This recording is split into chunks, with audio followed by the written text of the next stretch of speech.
Chu, chu, chu, chu, chu, chu, chu, chu, chu, chu, chu, chu, chu.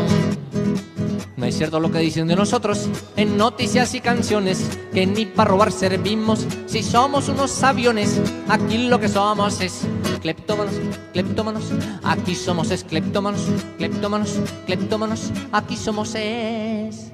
Los niños siempre me preguntan qué es cleptómano. Yo le digo, es el que roba, pero no lo meten a la cárcel porque dice que es una enfermedad y aquí hay así. Cleptómano.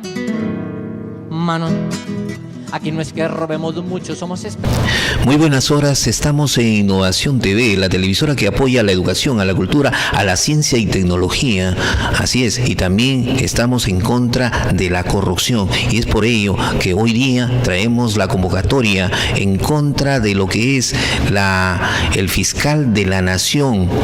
Así es, Pedro Chávarri, según se dice que va a poner o lo va a dejar hacia un lado de la investigación frontal en contra de la corrupción que están realizando nuestros fiscales, como es José Domingo Pérez, el fiscal Vela. Como él mismo lo ha dicho, el fiscal Vela, hay un hostigamiento por parte del poder corrupto de la Fiscalía de la Nación que lo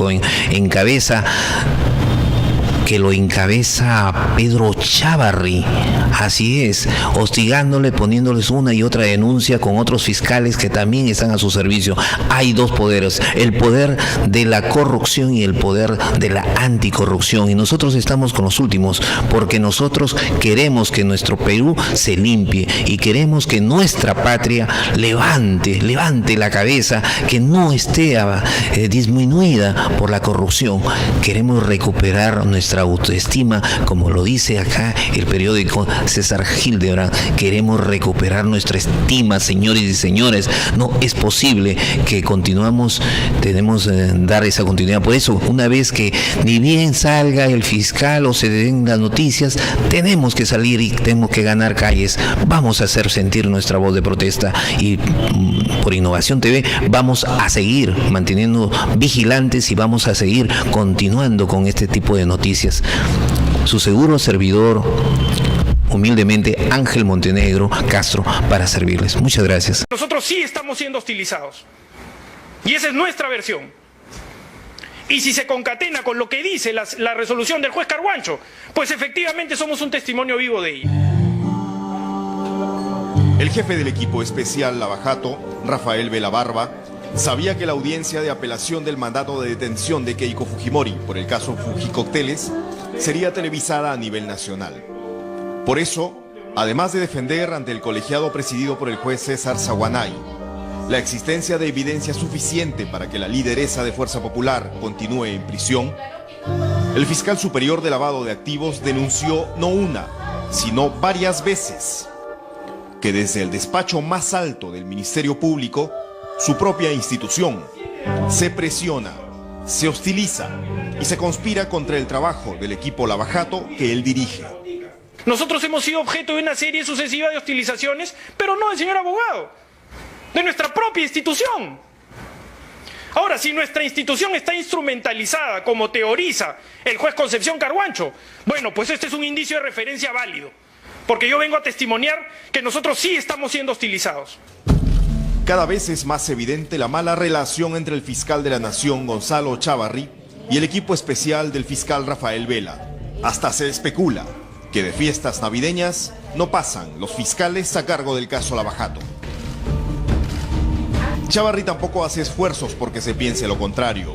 El último acto ocurrió el viernes en la noche, cuando su despacho publicó en la cuenta institucional de Twitter un oficio de la Fiscalía Federal de Brasil que indicaba que el apoyo que en los días previos había expresado la fuerza de tarea de ese país al equipo especial peruano no implicaba una posición oficial de aquella fiscalía. En el mismo documento se anotaba que Chávarri había pedido tal aclaración, y Vela no pasó por alto ese detalle. El día de ayer, para nuestra sorpresa, el Ministerio Público, nuestra propia casa, nuestra institución, saca un comunicado desmintiendo, parece ser, dice, mediante comunicación oficial del Ministerio Público, Procuraduría de Brasil aclaró que nota de prensa de la Fuerza de Tarea en respaldo al equipo especial Odebrecht no refleja la posición institucional del Ministerio Público. Y el detalle es que es a pedido de la Fiscalía de la Nación.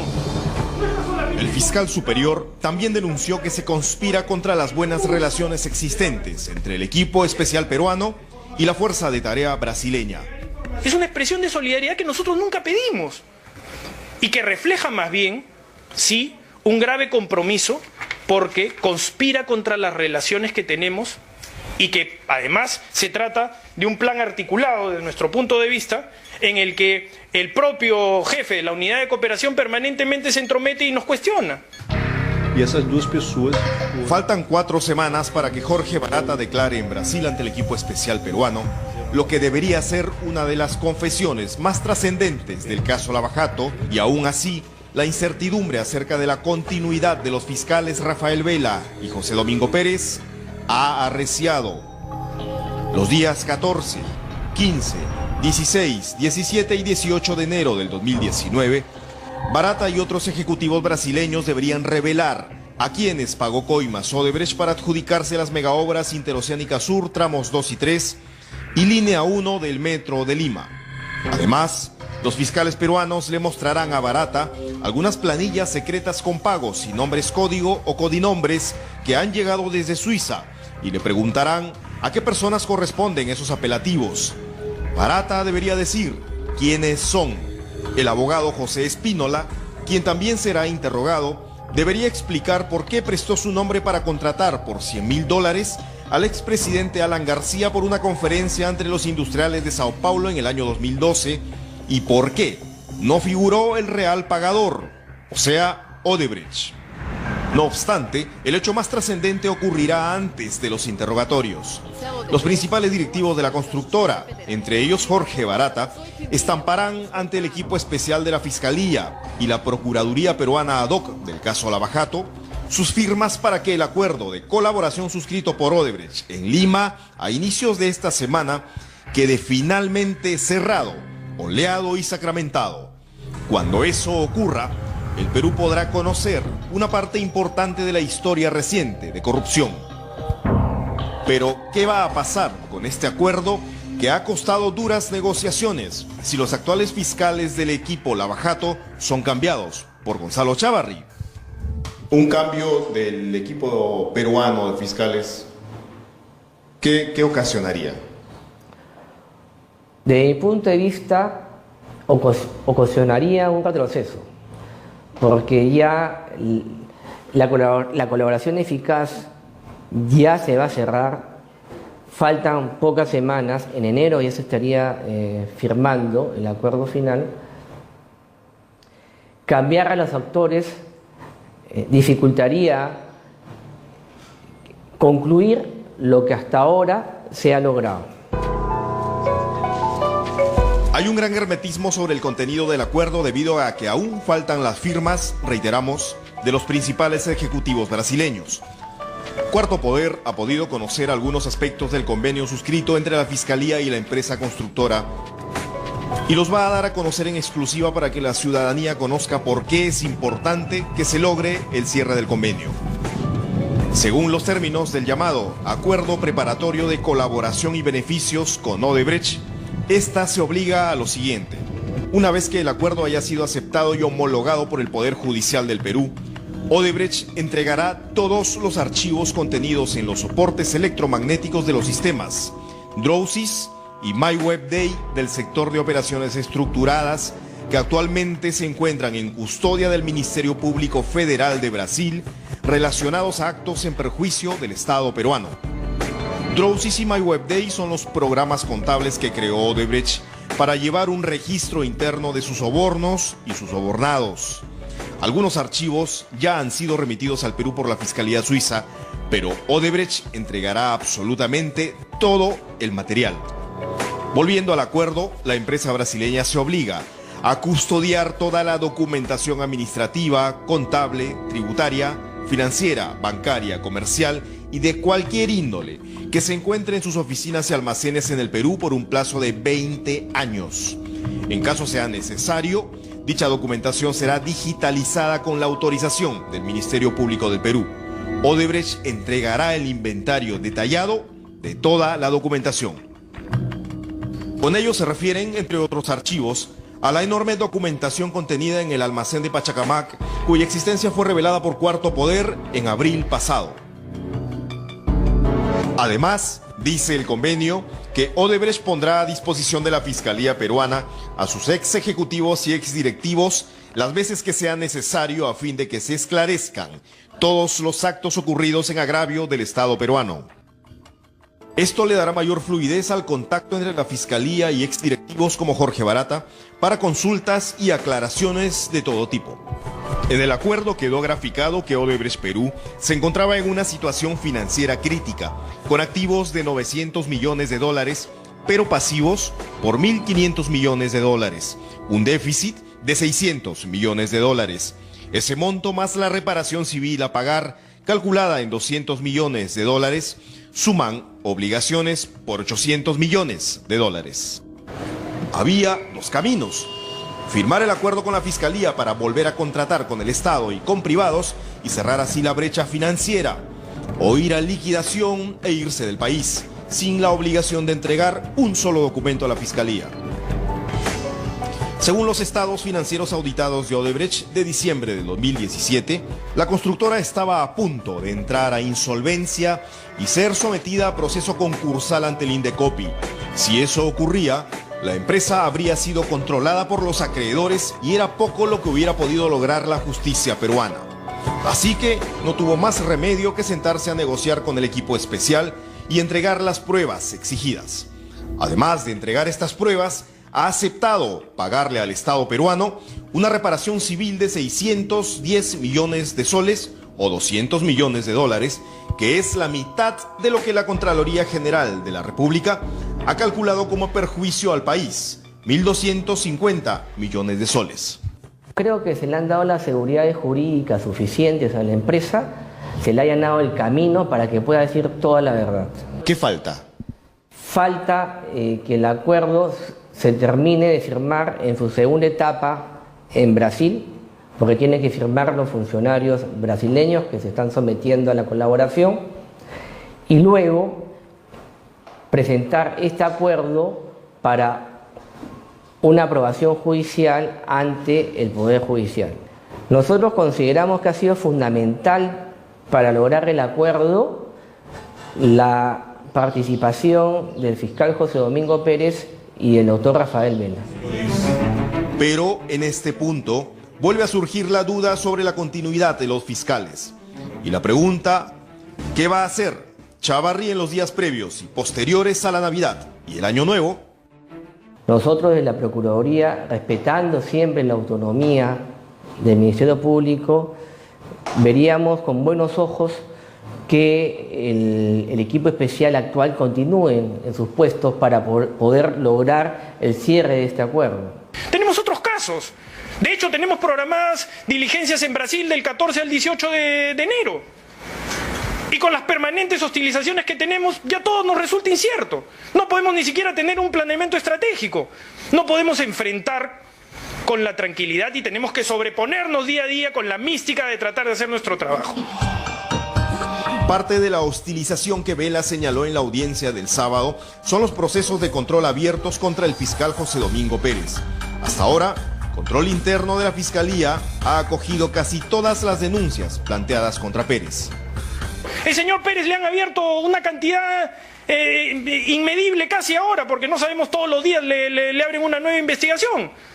¿Para qué? Para que se distraiga, para que no pueda enfrentar también los casos altamente complejos como este, en donde hay defensas tan calificadas como la del señor Abanto. Nosotros tenemos que concentrarnos en nuestro trabajo. Estas son algunas de las resoluciones de control interno de la Fiscalía que podrían costarle el puesto y hasta la carrera al fiscal José Domingo Pérez. En todas, los fiscales superiores de control, Luis Alberto Germaná Mata, Silvana Marta Rejas Sebasco o Rosario Soledad Velasco Sánchez, han resuelto abrir la investigación a Pérez Gómez.